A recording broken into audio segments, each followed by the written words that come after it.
Nasaktan si Marjorie Barreto kung saan, ay nagulat siya nang husto nang marinig ang isang interview ng kanyang ina kay OJ Diaz, kung bakit pati siya ay siniraan ng kanyang sariling ina, at hindi daw totoo ang lahat ng mga sinasabi nito.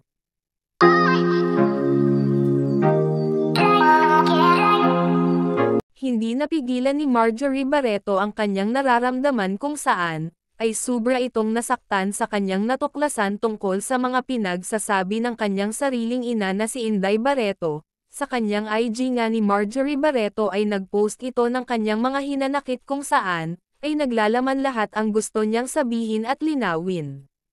Sabi ni Marjorie, kailangan ba talaga ito para i-drag ang aming nagdadalamhati, hindi showbiz na mga miyembro ng pamilya sa isang bagong iskandalo habang ang lahat ay nagdadalamati pa rin sa biglaang pagkamatay ng aking kapatid.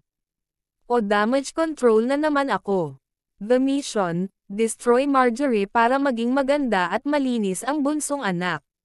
Sa paglipas ng mga taon, sa lahat ng aking mga post sa Instagram, nakita mo akong napapaligiran ng aking pamilya.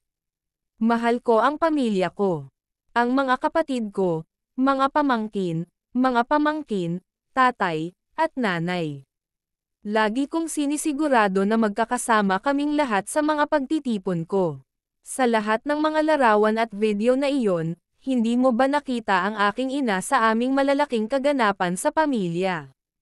Nabanggit ng mama ko na hindi ko siya iniimbitahan dahil nahihiya ako sa kanya. Bakit mo naman nasabi yan, Mom? Alam na alam mo at ng mga kapatid ko na madalas mong hilingin sa akin na huwag mag-post ng mga larawan nating magkasama dahil baka magkagalit sina Gretchen at Claudine. Ang marinig iyon mula sa sarili kong ina at marinig ito ng paulit-ulit sa paglipas ng mga taon ay lubhang masakit, kahit na bilang isang may sapat na gulang. Naramdaman din ng mga anak ko ang sakit na iyon para sa akin. Nanay, bilang saksi ko ang Diyos, nakiusap ka sa akin na huwag akong makipag-ayos sa aking dalawang kapatid para hindi ka maiwan. Ako ay 51 taong gulang, at sa loob ng higit sa 20 ng mga taong iyon, ako ay pinarusahan dahil sa pagiging bata na hindi nag-abala sa aking mga magulang ng mga problema, ang isa na nagpapanatili nito kahit na nalulunod upang mabuhay. Sa aking ina, kung ikaw ay hindi isang problemang anak, ikaw ay nagiging hindi gaanong paborito. Ang panayam na ito sa Part 2 ay kasing mali, hindi patas, at mapanira gaya ng panayam ng nanay ko sa Part 1 tungkol kay Raymart.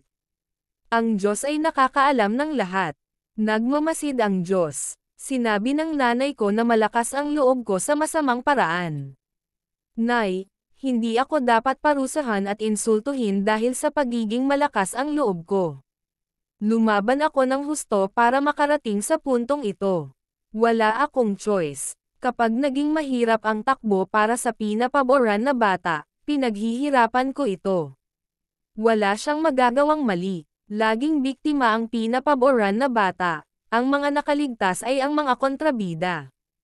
At ngayon nakikita ko kung paano nagdurusa ang aking mga anak sa mabisyo na siklong ito. Hindi na ako matatahimik. Ang aking katahimikan ay hindi na nagbibigay sa akin ng kapayapaan, nagdulot ito sa akin ng matinding sakit. Sa panayam, ipinahiwatig ng aking ina na ako ay inggit, malayo, at malamig, at sinabing mahal niya ako. Naguguluhan ako dahil kung kilala niya talaga ako, malalaman niya na ang mga salitang iyon ang pinakamalayo sa katotohanan. Inay, gusto kong malaman mo na mahal kita. At natutunan kong tanggapin ang anumang uri ng pagmamahal na maibibigay mo sa akin, ayos lang. Sa totoo lang, sumuko na ako dito. Sa halip na maghanap ng pagmamahal at proteksyon mula sa iyo, ibubuhos ko ang lahat ng aking lakas sa pagiging pinakamahusay na ina sa aking mga anak. Hindi ako perpektong ina, ngunit mapagkakatiwalaan nila ako.